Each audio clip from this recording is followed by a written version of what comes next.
2021 के बाद हमने पिछले 3 से 4 सालों की इनकम टैक्स रिटर्न फाइल नहीं करी थी।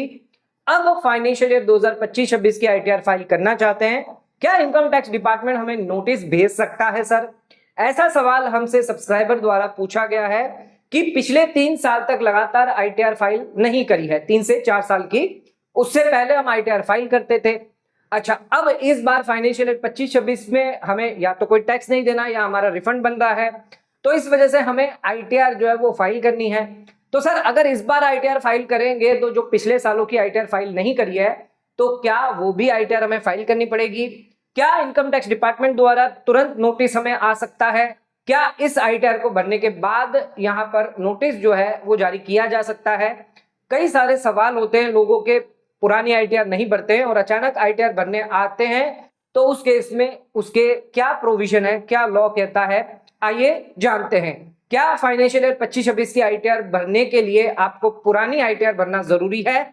क्या अगर वो आईटीआर नहीं भरते तो क्या कॉन्सिक्वेंसेज आपको हो सकते हैं? अगर वो आईटीआर भरना भी चाहते हैं पुरानी, तो उसके लिए क्या प्रोविजन दिए गए हैं? आज के इस वीडियो में कंप्लीट डिटेल के साथ हम आपको बताने वाले हैं।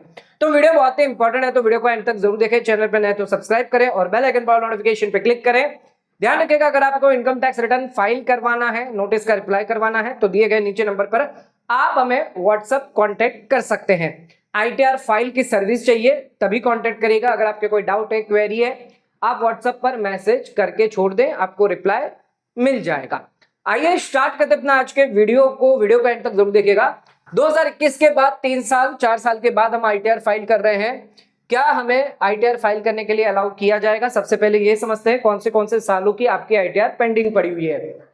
लास्ट आईटीआर आपने फाइल करी थी 2021 में। अच्छा, 2021 में जब आप फाइल करेंगे, मान लीजिए जुलाई महीना है, तो आपने फाइनेंशियल ईयर 20-21 की फाइल करी होगी, यानी कि असेसमेंट ईयर 21-22 की। आप इनकम टैक्स पोर्टल पर जाइए, जाकर जो भी लास्ट रिटर्न फाइलिंग पड़ी हुई है उसका एक्नॉलेजमेंट यानी कि रिसिप्ट निकाल लीजिए। साथ में जो भी आईटीआर डिटेल फॉर्म होता है वो भी आप निकाल लें, ताकि आपको यह पता लगेगा कि आपने 2020-21 में यानी असेसमेंट ईयर 21-22 में जो आईटीआर भरी थी उसके अंदर क्या क्या इनकम दिखाई है, किस तरह से आपने रिटर्न भरा है, ये आपके पास कॉपी होना जरूरी है। अब बात करते हैं, आपने आईटीआर कौन सी पेंडिंग रख दी 3 से 4 साल के समय? 21-22, 22-23, 23-24, 24-25। अच्छा, इन चारों सालों की आईटीआर जो है, ये 3 से 4 साल की जो आईटीआर है वो आपने फाइल नहीं करी है। हो सकता है कोई कारण हो, आपकी इनकम नहीं हो, या आप भूल गए हो, लेकिन आपने ये आईटीआर फाइल नहीं करी है और अब आप जो है आईटीआर फाइनेंशियल ईयर 25-26 यानी 26-27 की फाइल करना चाहते हैं। तो सवाल क्या क्या आता है? क्या मुझे आईटीआर फाइल करने से पहले जो पुरानी आईटीआर है, क्या वो फाइल करनी पड़ेगी, मैंडेटरी करनी पड़ेगी? अगर मैं ये चारों आईटीआर फाइल नहीं करता हूं, स्किप कर देता हूं, तो उस केस में क्या कॉन्सिक्वेंसेस हो सकते हैं? और अगर फाइल करना चाहता हूं तो किस तरह मैं कर पाऊंगा? अगर कोई रिफंड हुआ मेरा इसमें, तो वो कैसे मैं क्लेम कर पाऊंगा? आइए वो समझाते हैं। तो सबसे पहले हम समझते हैं कि अगर आपने फाइनेंशियल ईयर 25-26 की आईटीआर फाइल करनी है, तो क्या पुरानी आईटीआर फाइल करना मैंडेटरी है? तो ध्यान रखिएगा, पुरानी आईटीआर फाइल करना जरूरी नहीं है। अगर आप फाइनेंशियल ईयर 25-26 की आईटीआर फाइल करते हैं, यानी कि असेसमेंट ईयर 26-27 की आईटीआर फाइल करते हैं, तो उस केस में पुरानी आईटीआर जरूरी नहीं है कि आपको अभी फाइल करना है। आप इंडिविजुअली जो है या सेपरेटली जो है वो फाइनेंशियल ईयर 25-26 की फाइल कर सकते हैं। यहां पर इनकम टैक्स के अंदर कोई भी ऐसा प्रोविजन नहीं है जो आपको रोकता है, जो ये कहता हो कि पहले आपको पुरानी आईटीआर फाइल करनी पड़ेगी, बाद में आप जो है करंट ईयर की आईटीआर फाइल कर सकते हैं। ऐसा कुछ भी नहीं है। आप किसी भी ऑर्डर में अपनी आईटीआर फाइल कर सकते हैं। आप चाहें तो पुरानी आईटीआर भी फाइल कर सकते हैं, आप चाहें तो करंट आईटीआर भी अभी फाइल कर सकते हैं। करंट के बाद अगर आप चाहते हैं पुरानी आईटीआर फाइल करना, तो वो भी आप कर सकते हैं, कोई रेस्ट्रिक्शन नहीं है। ध्यान रखिएगा, आईटीआर आप जो है फाइनेंशियल ईयर 25-26 की फाइल करने के बाद भी आईटीआर जो भर सकते हैं। हर एक आईटीआर यहाँ पर सेपरेट मानी जाती है, इंडिविजुअल मानी जाती है, इंडिपेंडेंट मानी जाती है। अच्छा, इनकम टैक्स डिपार्टमेंट इसको प्रोसेस करेगा नहीं करेगा? तो यस, इनकम टैक्स डिपार्टमेंट आपके आईटीआर को जरूर प्रोसेस कर देगा। इनकम टैक्स डिपार्टमेंट कभी भी प्रोसेसिंग रोकेगा नहीं कि पुरानी आईटीआर पेंडिंग पड़ी हुई है तो आपकी ये करंट आईटीआर को रोक दिया जाएगा, ऐसा नहीं है। प्रोसेसिंग भी हर साल की आईटीआर पर डिपेंड करता है। आपकी अगर आईटीआर प्रॉपर है, वैलिड है, तो प्रोसेस हो जाएगी।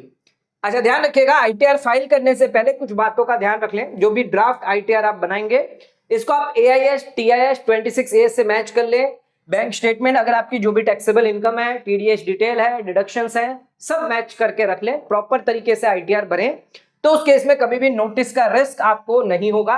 लेकिन ध्यान रखिएगा, अगर नोटिस का रिस्क 25-26 का नहीं है, इसका मतलब ये नहीं है कि आपके पुरानी सालों की आईटीआर में नोटिस का रिस्क नहीं होगा।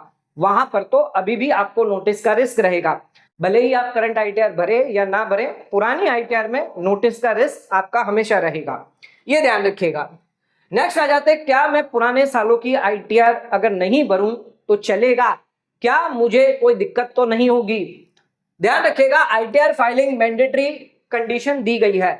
अगर आपकी total income basic exemption limit से ज्यादा है तो आपको आईटीआर फाइल करना मैंडेटरी है। ओल्ड रिजिम की मैं बात करूं, 2.5 लाख रुपया, 3 लाख रुपया, 5 लाख रुपए की बेसिक एग्जम्पशन लिमिट होती है। अगर आपकी एज 60 से कम है, 60 और 80 के बीच में या 80 से ज्यादा है, तो इस केस में ये बेसिक एग्जम्पशन लिमिट रखी गई है। न्यू रिजिम की बात करूं तो इस बार 4 लाख है, पिछले साल 3 लाख रुपए थी। ध्यान रखिएगा, अगर उससे इनकम क्रॉस होती है तो उस केस में आपको आईटीआर फाइल करना। अगर आपकी 1 लाख, 2 लाख, 3 लाख इतनी ही अगर इनकम है तो आईटीआर फाइल करना मैंडेटरी नहीं है।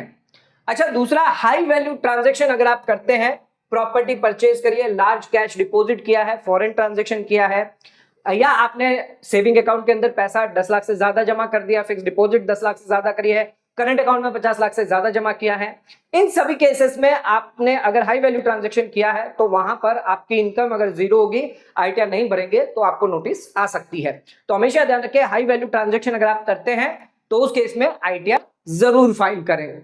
इसके अलावा 7th प्रोविजो दिया गया है, जिसके अंदर सेविंग अकाउंट में 50 लाख से ज्यादा डिपॉजिट करना, करंट अकाउंट में 1 करोड़ रुपए से ज्यादा डिपॉजिट करना, इलेक्ट्रिसिटी बिल का 1 लाख रुपए से ज्यादा पेमेंट किया है, फॉरेन ट्रैवल आपने 2 लाख रुपए से ज्यादा का खर्च किया है, टीडीएस टीसीएस 25,000, सीनियर सिटीजन के केस में 50,000 से ज्यादा डिडक्ट हुआ है, बिजनेस में 60 लाख से ज्यादा का टर्नओवर है, प्रोफेशन में 10 लाख से ज्यादा का प्रोफेशनल रिसिप्ट है। ये सब ट्रांजेक्शन अगर आपने किए हैं जो 7th प्रोविजो में आते हैं, तो वहां पर भी आपको आईटीआर फाइल करना मैंडेटरी होता है। वहां पर आप इनकम बेसिक एग्जम्पशन लिमिट नहीं देख सकते। तो आपके जितने भी साल, जितने भी आपने आईटीआर नहीं भरी है, अगर इन 3 कंडीशन में आता है तो उस केस में आईटीआर आपको जरूर फाइल करनी चाहिए। अगर नहीं आता तो उस केस में रिलैक्स हो जाए, फाइल करने की कोई जरूरत नहीं है। इसी के साथ अब अपना bank statement, AIS, TIS, 26AS, form 16, ये भी इन सभी सालों का चेक जरूर करें। क्या कोई इनकम तो नहीं आ रही है, क्या कोई ट्रांजैक्शन तो नहीं है, क्या कोई टीडीएस पेंडिंग तो नहीं पड़ा हुआ है, क्या ऐसी चीज है जो इनकम टैक्स डिपार्टमेंट आपको नोटिस भेज सकती है, ये चेक करना जरूरी है। अगर आपने कोई भी ट्रांजैक्शन नहीं किए, आईटीआर नहीं भरी है, कोई दिक्कत नहीं है, आपसे कोई कुछ नहीं पूछेगा। लेकिन अगर कोई ट्रांजैक्शन आ रहे हैं, जैसे AIS, TIS में कोई ट्रांजैक्शन आ रहा है, शेयर मार्केट के ट्रांजैक्शन आ रहे हैं, या प्रॉपर्टी के ट्रांजैक्शन आ रहे हैं, आपके कैश डिपॉजिट के ट्रांजैक्शन आ रहे हैं, तो आईटीआर इसमें जरूर फाइल करें, डिक्लेयर करें अपनी इनकम को। अगर अपनी इनकम को डिक्लेयर कर देते हैं तो उस केस में नोटिस के जो चांस है, रिस्क है, वो कम हो जाते हैं। लेकिन अगर आप आईटीआर फाइल नहीं करेंगे, इनकम जीरो होगी, तो उस केस में आपको नोटिस 100% आएगी। इनकम टैक्स डिपार्टमेंट को कभी पता नहीं लगेगा कि आपकी इनकम कितना है, जब तक आप सामने से बताएंगे नहीं। तो हमेशा ध्यान रखें, अपनी इनकम डिस्क्लोज करें, आईटीआर फाइल करें, तो उस केस में नोटिस से आप बच सकते हैं। इसी के साथ ड्यू डेट तो आपकी जा चुकी है पुराने सालों की, ये भी ध्यान रखिएगा। आप बिलेटेड आईटीआर नहीं भर सकते। एक तरीका है आईटीआर यू बनने का, अपडेटेड रिटर्न आप भर सकते हैं। लेकिन अपडेटेड रिटर्न अगर आप भरते हैं पुराने सालों का तो रिफंड नहीं मिलेगा, लॉस भी नहीं मिलेगा, एडिशनल टैक्स आपको देना पड़ेगा। मान लीजिए फाइनेंशियल ईयर 21-22 यानी असेसमेंट ईयर 22-23 की अगर आप रिटर्न भरते हैं, इसकी लास्ट डेट क्या है अपडेटेड रिटर्न भरने की? 31 मार्च 2027। अच्छा, एडिशनल टैक्स इस पर कितना देना पड़ सकता है? 2026 की अगर मैं बात करूं तो 70% तक एडिशनल टैक्स आपको इसमें देना पड़ सकता है। फाइनेंशियल ईयर 22-23 की बात करूं तो असेसमेंट ईयर 23-24 में लास्ट डेट होगी आपकी 31 मार्च 2028। इस साल अगर आप भरते हैं तो आपका तीसरा साल माना जाएगा और 60% एडिशनल टैक्स आपको देना पड़ सकता है। यानी जो भी आपकी टैक्स लायबिलिटी आएगी 60% एडिशनल टैक्स देना पड़ेगा। ध्यान रखिएगा, बिना टैक्स के आप आईटीआर नहीं भर पाएंगे, या तो टैक्स दें या तो लेट फीस आपको देनी पड़ सकती है। अच्छा, फाइनेंशियल ईयर 23-24 की बात करो, असेसमेंट ईयर 24-25 की, इसमें 31 मार्च 2029 तक आप रिटर्न भर सकते हैं। यानी अभी अगर मैं बात करूं 2026 की तो 50%, अगले साल भरेंगे तो 60%, उसके अगले साल भरेंगे यानी 2029 में भरेंगे तो 70% तक टैक्स आपको एडिशनल देना पड़ सकता है। फाइनेंशियल ईयर 2024-25 असेसमेंट ईयर 25-26 के लिए 31 मार्च 2030 लास्ट डेट है आईटीआर यू भरने की। अभी अगर भरते हैं तो 25% टैक्स देना है। तो ध्यान रखिएगा, आईटीआर यू अपडेटेड रिटर्न आप भर सकते हैं। अच्छा, सवाल यह भी होता है कि सर नोटिस कब तक आ सकता है? तो अगर आपके इनकम एस्केप हुई, इनकम टैक्स डिपार्टमेंट को लगा आपने इनकम टैक्सेबल है और आपने आईटीआर में नहीं दिखाई है, अच्छा कैसे लगेगा? अगर वो आपका बैंक स्टेटमेंट देख लेता है या आपके 26A फॉर्म में देख लेता है कि भाई सैलरी आई हुई है 5-10 लाख रुपए की, आपने दिखाई नहीं है, या आपका कोई बिजनेस नेचर है 194C का कॉन्ट्रैक्ट का अगर टीडीएस काटा हुआ है उसमें रिसिप्ट आ रही है 10-11 लाख की, आप नहीं दिखा रहे, तो इस केस में इनकम एस्केप की नोटिस आ सकती है। अच्छा ध्यान रखिएगा 3 साल तक आपको अंदर आ सकती है अगर 50 लाख के अंदर टैक्सेबल इनकम यानी टैक्स की चोरी है, और 50 लाख से ज्यादा अगर इनकम है तो उस केस में 5 साल के बाद आपको आ सकती है। ध्यान रखिएगा फाइनेंशियल ईयर 22-23 की बात करूं तो 31 मार्च 2026 तक आ सकती है। 3 साल वाली लिमिट अगर कहते हैं 50 लाख के अंदर 50 लाख से ज्यादा है तो 31 मार्च 2028 तक आएगी।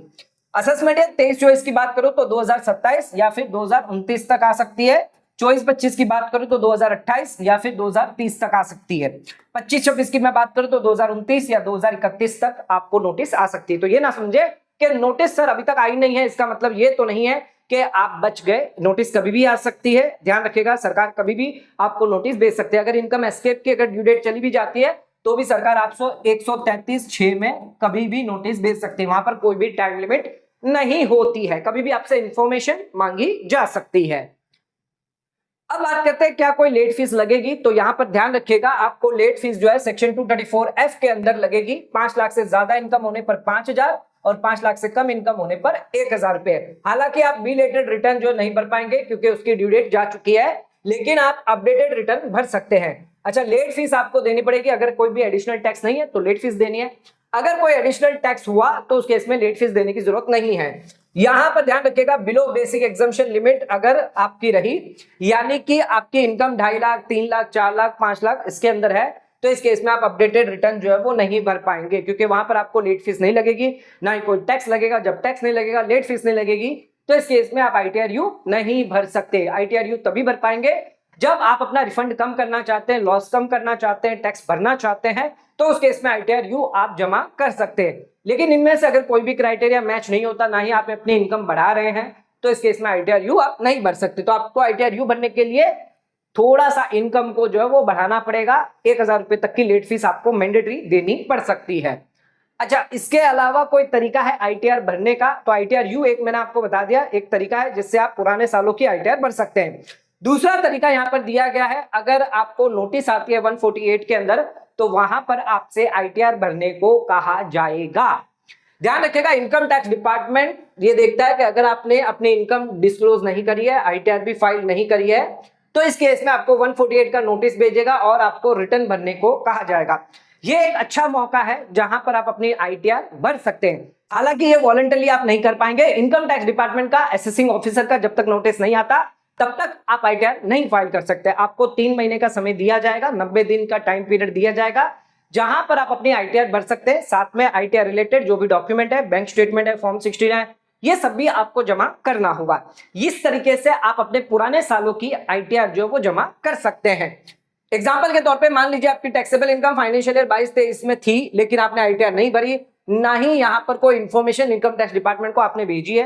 अच्छा इनकम टैक्स डिपार्टमेंट ने खुद से ही इंफॉर्मेशन निकाल ली आपके बैंक स्टेटमेंट से, आपके 26A फॉर्म से, तो यहां पर असेसिंग ऑफिसर आपको नोटिस जारी करेगा और कहेगा कि असेसमेंट ईयर 23-24 यानी फाइनेंशियल ईयर 22-23 की आप रिटर्न भरें। तो ये अच्छा मौका है जहां पर आप अपनी इनकम डिक्लेयर कर सकते हैं।